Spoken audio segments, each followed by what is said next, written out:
こんにちは、斉藤直樹です。今回は水の描き方というテーマでやっていこうと思います。これは僕が描いた水が描かれているイラストですが、結構ね、イラストに水が描かれているだけで、なんかそれだけで心惹かれませんか？水が綺麗に描かれていると、綺麗ってね、見た瞬間に思わせることができるんですよ。ですが、水描けないよ、難しいよって思っている人、意外と多いと思います。でもね、大丈夫。水って意外と簡単に描けちゃうんですよ。今回はいくつかの水の表現とその描き方、そしてその手順を簡単に皆さんの絵に取り込んでいただけるよう具体的に紹介していこうと思います。この動画を見ていただければ、今まで描けないってね、遠ざけていたその水の表現、それをあなたの絵に取り込んでいただくことができ、表現の幅を一気に広げるきっかけにしていただけると思います。ぜひ最後までお付き合いください。それでは早速行ってみましょう。水滴を描いてみよう。例えばこういった水滴が窓についたイラストですね。こういうのって一瞬すごいって思うのと同時に、いやでもこれ描くの難しそうって思うと思うんですけど、これね、意外と簡単なんです。いや、確かにね、数があるので結構時間はかかるんですが、これを描くためにめちゃくちゃ練習しなきゃいけないとか、そういうのは全然ないですね。むしろこの動画を見て、その手順通りに1、2回描きさえすれば、かなり上手な水滴の表現ができるようになっちゃうと思います。それと、一応最初に、この動画のおすすめの見方お伝えするんですが、まずは一旦この動画を全部流して見ていただき、全体の流れ、こうすれば描けるんだ、簡単じゃんという流れを掴んでみてください。その後で、今から説明する手順を動画を停止しながらね、一緒にやってみてください。そうすることで、より動画の内容を理解でき、あなたの絵にそのまんま活かせるテクニックを身につけていただけるかと思います。はい。それじゃあその具体的な手順をまず説明していきましょう。基本的な描き方。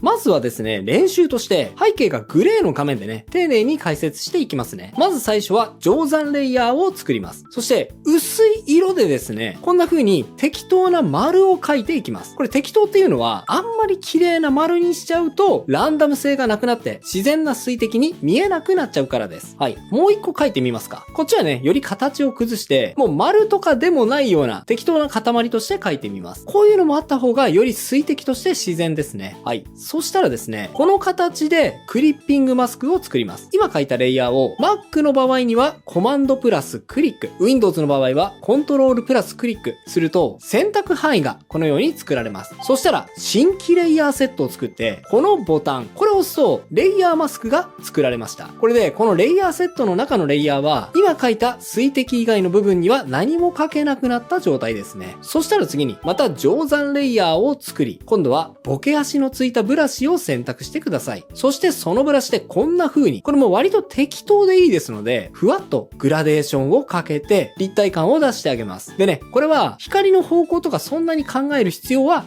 ないです。詳しく言うと長くなっちゃうので、今回は端折りますが、水滴は形も厚みもランダムなのと、あと水滴を通って光が拡散するので、絶対に上が明るい、絶対に下の方が暗いというわけでもないからです。はい。そしたらですね、次はボケ足の少ないパキッとシャープなブラシで、こんな風にですね、縁を黒く囲っていきます。はい。ポイントは全部囲まないのがポイントです。あくまでもランダムに。それと、大きい水滴の方には真ん中に1本線を通してみてもいいです。はい。これはね、地面を反射した時にできる影ですね。さらに定山レイヤーを重ねて、今度はボケ足の強いブラシで、真ん中の線よりも下、もしくは、上でもいいですが、ここは下にしますね。はい。下の部分を暗くしていきます。はい。もう一方は端っこをちょっとだけ暗くしますね。そしたら最後の手順です。ハードライトレイヤーを使って、今度はこの線の上をこんな風にグラデーションをかけて明るくします。で、さらに丸の端っこの部分もね、ちょんちょんって少しだけ明るくする部分を作ってあげます。あとはうっすらとこんな風に明るくする部分を作ってあげてもいいですね。下の方にも少しグラデーションをかけてあげます。はい。これだけで水滴完成です。ほら、一番下の背景の色を変えると、それに影響されて水滴の色が変わりました。これを使って、例えばこんなイラストを描いていくことも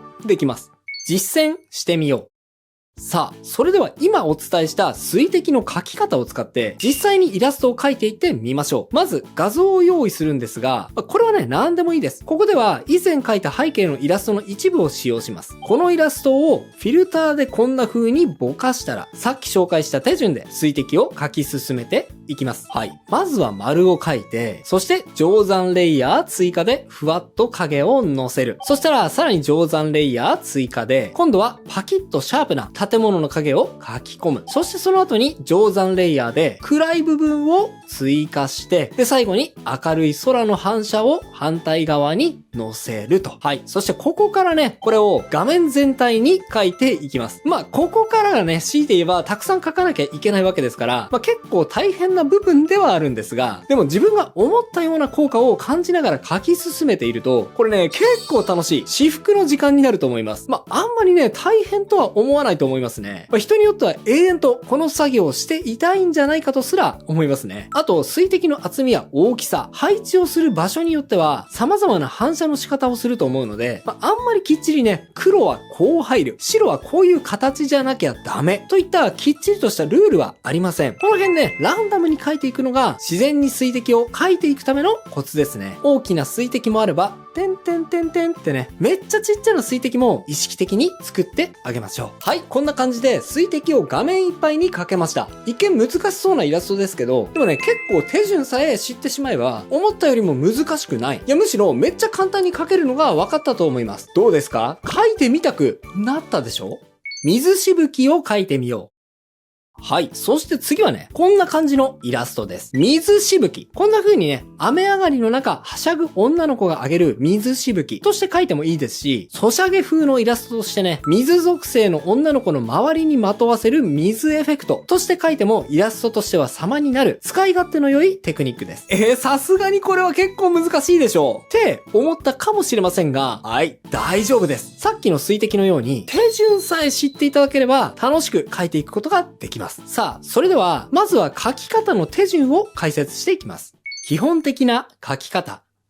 まず最初に定山レイヤーを追加します。ここはね、さっきと同じですね。そしたらこんな風に水しぶきのシルエットを描いていきましょう。今は簡単にこんな形にしておきましょうか。そしたら次に白いハイライトを描いていきます。どこにハイライトを入れるかっていうと、絶対ここっていうのはないですが、主にね、このしぶきがペラペラの紙だったらというのを仮定して、その裏と表の境目。この絵で言うとね、こことかにね、ハイライトを描いていきます。コツとしては、途切れ途切れで描いていくことです。全部ね、同じ太さで描いてしまうとそれっぽくならないので注意です。そしたら次も定山レイヤーを追加して1影描いていきます。あくまで物体に落ちる影じゃないので割と薄い色で塗っていきます。最後にこんな風に透明度ロックをしたら全体的にふわっとグラデーションをかけてあげるとより水っぽいニュアンスが生まれます。そして次も定山レイヤーです。今度はですね、一番濃い影、2影を塗っていきます。これはね、くっきりパッキリ細い面で塗っていきます。ほら、これが入ると一気に水っぽい感じ出てきましたよね。ところどころこんな風にちょっとだけぼやかしてみるとさらに滑らかなみずみずしさが表現できると思います。あとはね、これ絶対にやらなきゃいけないわけではないんですが、好みで追加します。ハードライトレイヤーを追加してサイドの高めの色でね、ところどころこんな風に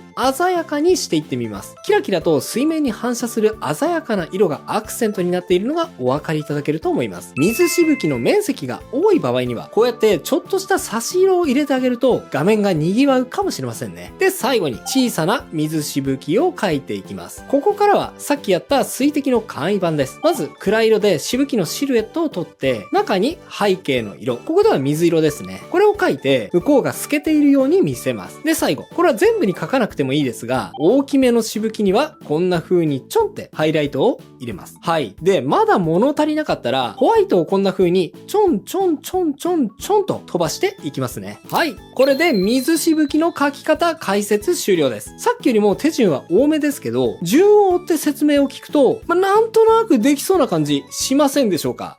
実践してみよう。はい。それでは実際にキャラクターの周りに水しぶき描いていくところをお見せしていきます。まずは水しぶきのシルエットを描いていきます。こんな風に意識的にキャラクターに被せていくと、より水の透け感が表現できるでしょう。そしたら次に白いハイライト。これを裏表の面を想定して、その面の変わり目に途切れ途切れに置いていきましょう。次に1影を入れていきます。1影はあくまで薄い色で水の透明感を邪魔しない程度に置いていきます。最後にふわっとグラデーションをかけるとよりみずみずしい感じを出せちゃいますね。で、最後に2影です。次は細くてパキッとした線で描いていきましょう。描いていくポイントとしては、水しぶきの輪郭に近い部分と、あとはね、こんな風に中にも所々描いていくと、よりみずみずしさがアップしていきます。はい、こんな感じ。で、これは絶対ではないですが、アクセントですね。ハードライトレイヤーで色味を追加して、鮮やかさをプラスしていきます。で、最後に細かい水しぶきを描いていきますね。黒いつぶつぶをしぶきを飛ばしたいところに描いていきましょう。一定間隔ではなく、ランダムに大きさも色々混ぜて描いていくのがいいでしょう。大きいものもあれば、小さいものがあっても構いません。そしたらそこに背景の色を透過するイメージで中を描いていきます。この場合には背景の水色と、あとはキャラクターに被っている部分にはキャラクターの色をそこに置いていきますね。ほらほら。透けている感じに見えてきたでしょ？そしたら仕上げに白いハイライト、所々乗せていっちゃいましょう。全部に入れなくて大丈夫です。で、最後にホワイトですね。真っ白いしぶきをパッってランダムに入れていきましょう。はい。これで完成です。この水しぶきエフェクトはさっきの水滴よりもちょっとだけ工程が多くて少し練習が必要かもしれませんが、コツをつかんだらさっきの水滴よりもさらに使い勝手のいいエフェクト表現になると思います。僕の書き方はかなり簡略化されていて、実際の水しぶきをもうちょっと細かく表現したい場合には、もう少しだけね、細かい陰影表現が必要になるんですが、最低限ね、これだけでも十分に水の透明感、清涼感感じていただけるのではないでしょうか。まずはここから始めてみてくださいね。シャボン玉の描き方。はい。そして次に紹介するのは、シャボン玉です。シャボン玉って水なの？っていうご指摘もあるかもしれませんが、実際にイラストに使用する際に使い勝手の良いエフェクト表現を考えた時に、シャボン玉描きたい人、僕が見た限りね、かなり多いので、これにすることにしました。他にも波の表現とかね、水面の描き方とか色々あるんですけど、もしこの動画の評判が良かったらね、水の描き方の第2弾で、その辺はやっていこうと思います。さあ、シャボン玉の描き方、実際にやっていきましょう。基本的な描き方。まずはね、毎度おなじみ、定山レイヤーを作って、グレーでシルエットを取っていきます。これはね、もう全部共通ですね。一つ違うのは、シャボン玉に関しては、完全な円形の場合が多いので、特にね、風が吹いて変形しているようなシャボン玉ではない限り、こんな風に円形ツールを使ってシルエットを描いて構いません。一応ね、あまりにもパッキリとシャープに描いてしまうと、背景と馴染まない場合があるので、ちょっとだけ輪郭をフィルターなどでぼかしてもいいと思います。そしたら、先ほどと同じように、レイヤーセットを作って、シャボン玉の形にレイヤーマスクを作りますね。はい。ここではね、再びやり方は説明しません。やり方はさっきの部分を参考にしてくださいね。次に、シャボン玉の輪郭をぐるーっと細い線で囲みます。こんな風に。全部を一定に囲むのではなく、細い部分、若干太い部分、途切れている部分を作ると自然です。そしてかけたら、このレイヤーに透明度ロックをかけて、色相関ぐるっと回したようなカラフルな虹色を入れていきましょう。はい、こんな感じ。そしたら次は、ちょっとボケ足がついたようなブラシで、こんな風に影を入れていきます。はい、こんな風にちょっとグラデーションさせても感じが出ますね。そして、次が山場です。シャボン玉に反射する背景の光を描いていきます。ハードライトレイヤーを追加したら、こんな風に四角を描いていきましょう。付け足したり、削ったりしながら描いていきます。これ何を描いているのかっていうと、窓ですね。画面手前側にある窓枠が、シャボン玉に反射している光を描いているわけです。なので、背景に木があったら木が反射しますし、ビルだったらビルが反射しますね。ただ、ここでは最も簡単にシャボン玉感を出せる窓を描いています。窓だけではなく、上には蛍光灯の光も反射しますから、大小様々な光を描き入れていきましょう。また、一色だけだとシャボン玉感が出ませんので、一通り光を描いたら、透明度ロックを再びかけて、虹色に調整していってください。はい。そしてこれは好みで構いませんが、今描いたレイヤーの下にもう一枚レイヤーを追加して、こんな風に光をぼかしてあげてもさらに感じが出ると思います。最後にソフトライトレイヤーを追加して、下から照り返しの光をうっすら追加してあげたら完成です。実践してみよう。はい。それでは実際にキャラクターの周りに描いていってみましょう。まずはグレーでシャボン玉のシルエットを取っていきます。風が吹いていないので円形ツールを使って声援を描いていきます。場合によってはくっついているシャボンとかがあってもいいかもしれませんね。輪郭はうっすらぼかしていきましょう。そしたら次にぐるっと周りを囲むように細い線を描き入れていきます。これは一定にならないように太い部分、細い部分、途切れている部分をあえて作っていきます。かけたら透明度ロックをかけてシャボン玉っぽいカラフルな色を追加していきましょう。ここで影を加えます。こんな風に少しボケ足のついたブラシでシャボン玉に影を追加していきましょう。で、ここからが楽しい部分ですね。シャボン玉に映るカラフルな光を描き入れていきます。これは背景に映るものによって形状が変わるという話をしました。ただ、とりあえず四角を描いておけば結構シャボン玉感をお手軽に表現することができちゃいますので、あんまりね、背景のことまで考えたくなかったという場合には、こんな風にね、四角と丸だけで構成しちゃっていいと思います。シャボン玉らしい虹色のカラフルさを追加していきつつ、はい、最後にちょっとした虹の交際を加えます。はい、こちらで完成です。ポイントとしてはですね、全部同じように細かく書き込みをしていく必要はありません。奥にあるシャボンや小さなシャボン玉に関してはそこまで細かく書かずに、むしろもうちょっと適当に書くことで画面の密度や奥行き感表現できるようになると思います。不透明な液体も自在に書ける。さあ、ここまで講座を見てくださった皆さんなら、次に紹介する不透明な液体の書き方であれば、結構難なく書けるようになっていると思います。液体ってね、基本的には液体を透かして向こうの背景が見えているものなので、うっすら向こうの背景を液体の中に書き入れた上で、ハイライトと影をその上から書くことで、そこに液体があるんだ、存在しているんだ、ということを表現すれば、液体が書けるということを皆さんはこの講座を通して感じていただけたと思います。それに比べてね、今書いている絵の具とかペンキのような不透明な液体は、それに比べるとね、めっちゃ簡単です。なぜなら、透明ではないので、向こうの風景が透けてないからです。なので、ただ単に基本的なベースの色に、さっきやったようにハイライトと影を乗せていくだけ。それだけで不透明な液体は簡単に表現できてしまいます。少し注意すべきなのは、今書いているような少しドロドロとした液体は、さっき書いたようなサラサラした液体に比べて、ちょっとね、粘度が高いため、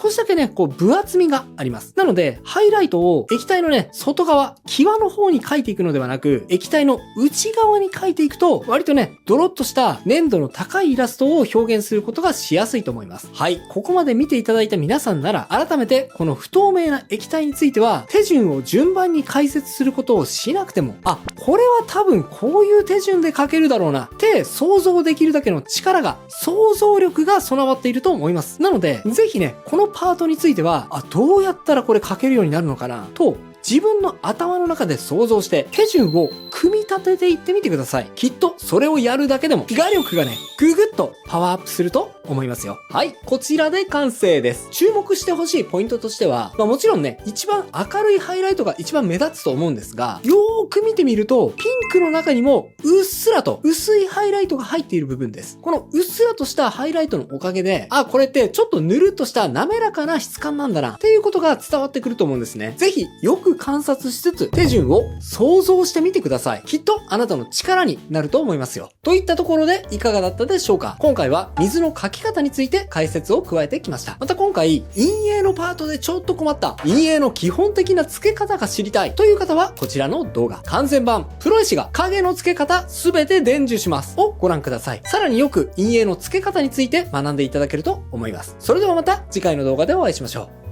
う。バイバイ。